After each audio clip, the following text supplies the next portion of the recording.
Let's see, I chose to visit London, take this trip to London and Paris, more or less because I've never been to London and I've always wanted to see it. Not to mention you have people who can speak English and I can understand what's going on versus the French that's happening in Paris. Also, this is a shopping trip. I wanted to try something a little different where I'm just take nothing with me and then go shop. So that's going to have a lot to do with where I'm going to shop at. And also just to go to Paris and just see what it's like.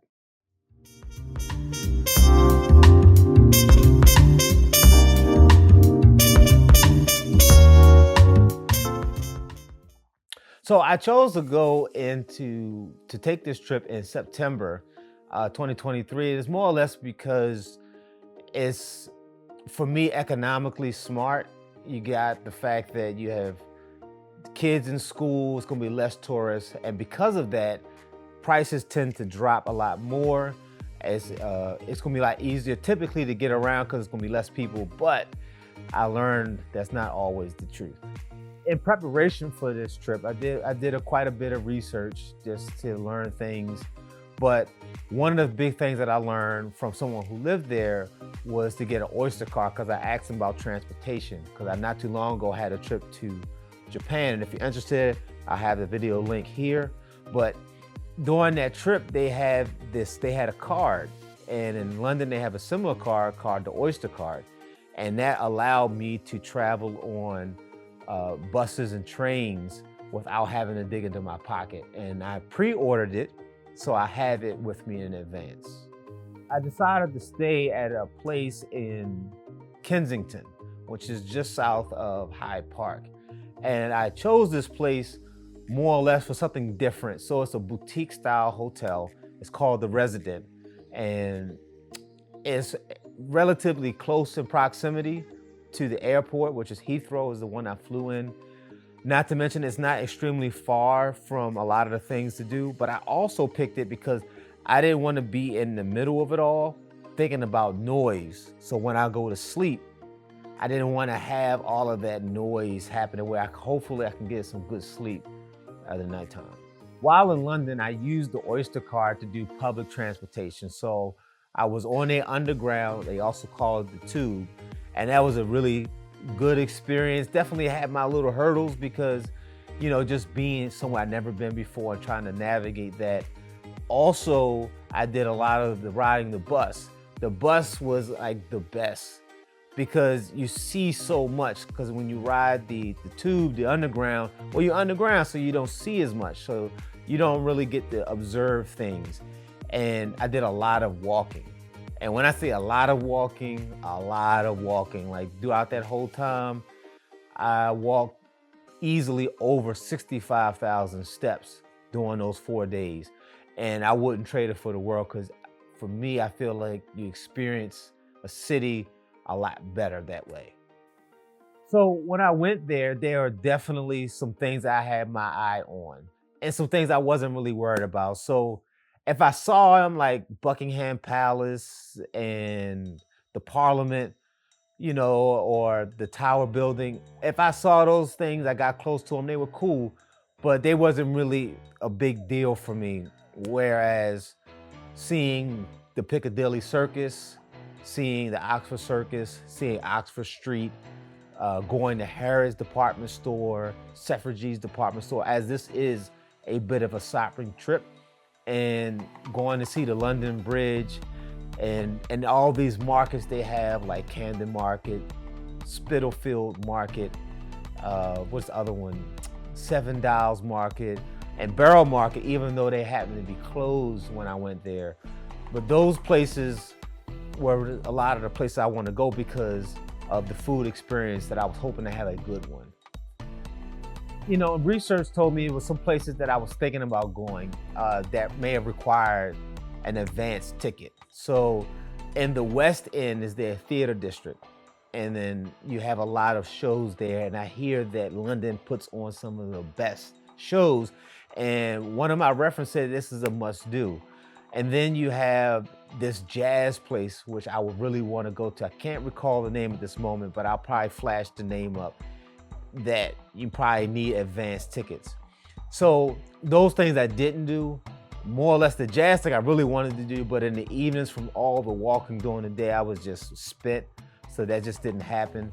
But as it relates to the theater stuff, I was just kind of up and down with that. I just wasn't sure if I wanted to do that because of the amount of time that it would have exhausted sitting in there watching the show. So once I was there, I realized this is something I know I wanted to do again, especially because I had family members that expressed that they really want to go. So I felt like I could probably save that for the next trip to have me something to look forward to. Going on this trip, it was London and Paris, but the majority of the trip was about London. So I spent 3 days in London, and I also took a trip to Paris. It was like a day trip. And I really didn't get everything lined up like I thought. A lot of little things I just wasn't thinking about. So I always wanted the experience of the EUROSTAR. And the EUROSTAR is London's bullet train that takes you from London to Paris. And it goes underneath the English Channel, which I think is fascinating. I would love to know how they engineered that at this stage, which I think was cool. But so anyway, I took the EUROSTAR, and I will definitely say, if you decide to do that, I will highly recommend that you plan out 4 months in advance, get your tickets 4 months in advance to get the best price.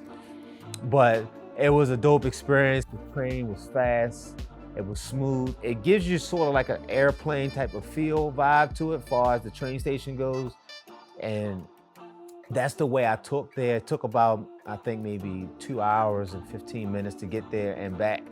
But the hiccup was, I got the second train out, but I wasn't aware that it's an hour time difference in the two. So I kind of lost the hour going. And when I got there, it was like trying to figure out what to do. I mean, you have all these people speaking French now, so I'm not in London anymore, trying to figure out how do I get to the tickets. See, I was kind of aware based on my research that I needed to navigate Easy Card, but I needed to know how to get to that place. So that took up time. Needless to say, when I finally got through all that stuff, I got the help, got the card. Now I'm on the train on my way there. I was going to the Arc de Triomphe because that's the area for the shopping. So basically Paris was about the shopping part. So when I got there, it was just a mad dash, just to see everything, because I technically really only had about 4.5 hours. Thinking about the time there, once I got to Gare du Nord and how long it took me to actually get to the city, and then also keeping that in mind for when I had to leave and how much time I needed to get back to the Gare du Nord to make my train. And that was something else too, because it was a very last minute. I'm trying to squeeze every little bit of second that I had out to finally get there and then return back to the train station, which I felt like I almost missed the train, but I didn't, which was a thing too. I wish I had more on that, but it is what it is. So in Paris, the shopping experience was pretty dope. In London, the shopping experience was dope.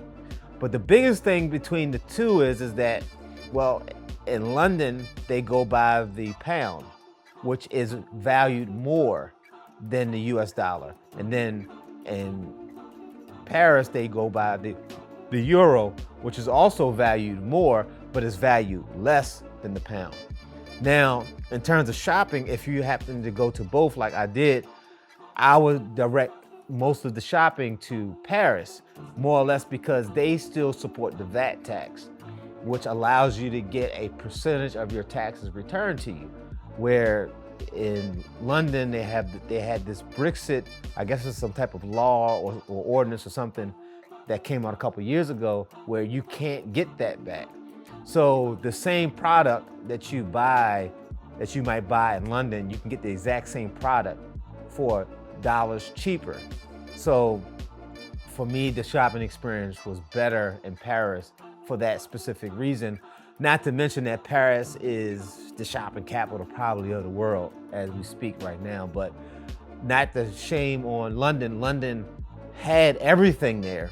It's just that in terms of cost and value, I was leaning towards Paris with that. going there, I've been to Paris before. This is my first time to London. So with that, you got to think that, I've heard people say different things about the personalities of both people. Now, with this trip, I didn't have any bad run-ins of no sort in terms of how people in the US may view things of rudeness. But because of my experience of traveling, I realized that it's not a thing of necessarily being rude. You're moving too slow or you're in the way. So they might nudge you a little bit because it's not enough room. It's not that they're attacking you, because if you look back, they're not looking at you. They're not worried about you. They're trying to get to where they got to go. So I didn't have it. As a matter of fact, most of my experiences were great, but my verbal experiences with people in London and Paris were in the stores where I'm buying something from. They were very polite, except for maybe two stores. One store I went in, and I'm not gonna label it, but one store I went in, I might have been sitting there for 45 minutes. And I was really upset, and I had to kind of talk to people. Is this how you guys run things here? I mean, like what's going on? I've been sitting upstairs for a long time, but then the young lady said that they had this order of things, and I wasn't aware of that. And it's not that they really told me that going in. It's like they have this list, and then they're going to wait on their customers until they get to you. But by the time they got to me, they was really nice, but I really was going to leave because I just really felt neglected, and I didn't like that. So if you're watching this and you had that feeling, you'll understand. And if you haven't had that feeling, you're going to go. If it happens, just ask questions and not try not to take it personal. So one of the biggest things that I got going to London, I asked quite a few people who had been, that how was the food experience? And almost all of them, when I say almost all of them, if I asked 50 people, 45 of them said they had bad food experiences. And what I learned is basically their food isn't flavorable in terms of seasonings and things like that. And most of the recommendations, most people said they go to the immigrants, because that's how they refer to them, as immigrants, people who live there that are from another country. And most of the time, most of my research put me towards Indian food, which, crazy as it sounds, I didn't have any while I was there. Although curious, but it just didn't happen on this trip. So thankfully, I didn't have any bad food experiences. I went to this Spanish restaurant in the neighborhood that I'm staying at, that I'm gonna show you, that I had a great time. Food was delicious. And also in the neighborhood within walking distance in Kensington, I went to this other restaurant that was more of an Italian restaurant. And that meal was absolutely delicious too. And you'll see that also on the screen, because I'm not gonna try to pronounce and butcher that name. So that was a really dope experience as well. And then it was a place in Chinatown, it was a Korean barbecue place. And that was easily the best shrimp fried rice, shrimp fried seafood meal I have, like, in my entire life that I had. But I will warn you, if you go there and you're not into spicy food, I would definitely not get it, because it is spicy. But it's not spicy where it's just like flavorless. It has good taste. And it was another restaurant that I went to towards the end of my trip that was more on the healthy side. And this restaurant, which you're gonna see now, was really good too. I mean, it was very filling, and it gave me that healthiness that I really wanted. So thankfully, I didn't have any bad food experiences. Even in Paris, although you won't see anything about it, but I did go to a Five Guys, and I just needed something quick because I was just all over the place. But the food experience that I had was good, although I didn't eat anything that I felt was from London. The idea of weather with London is a big deal. I pretty much was told they only get like a 1 month or 2 months of good weather, and that being August, and I guess maybe July, and then also maybe September. So I was checking the forecast a lot for rain. So when I did go, thankfully, I had one really good solid day of good weather, which was very compatible to the weather the East Coast at that time, which was a high of 80. And that was a day that I was really just trying to get it all in, because the rest of the days were sort of suspect. You know, they had weather in the forecast. So with that being said, I highly recommend to definitely bring a umbrella with you. I did buy one. I really didn't have to use it that much, but I did have it just in case. But thankfully, at the resident where I stayed at, they had this bucket full of umbrellas. So if you so happen you didn't have it, they had one there for you. I don't know how the other hotels work, but they definitely had that there. So, but definitely the rain is a real deal. What I've learned is that when you have a nice day in London, you must take advantage of it. So basically, it seems like the majority of the time it has that gloom, doom, but it don't stop nothing from happening. People still out there, they still moving, they still shaking, they still making things happen, regardless of the weather. So in conclusion, I would say that it would be good. You don't really need to have an Oyster card. You can get one because you can use your phone if you have contact, or you can use your credit card. With going to London, you don't really need cash because everything is for the most part electronic. So you really don't need cash. You can use those resources. But if you want to get into the experience and kind of keep your stuff separate, just in case you might get lost or something might happen to it, then you can get the Oyster card and it can cover those things as well. So with that being said, thank you for tuning in. Hopefully you enjoyed my little presentation on London. I had a great trip. Definitely will go back. Most likely 2024 will see me there with some of my family members. Hopefully you enjoy it. Please share it with your friends and like it. Thank you.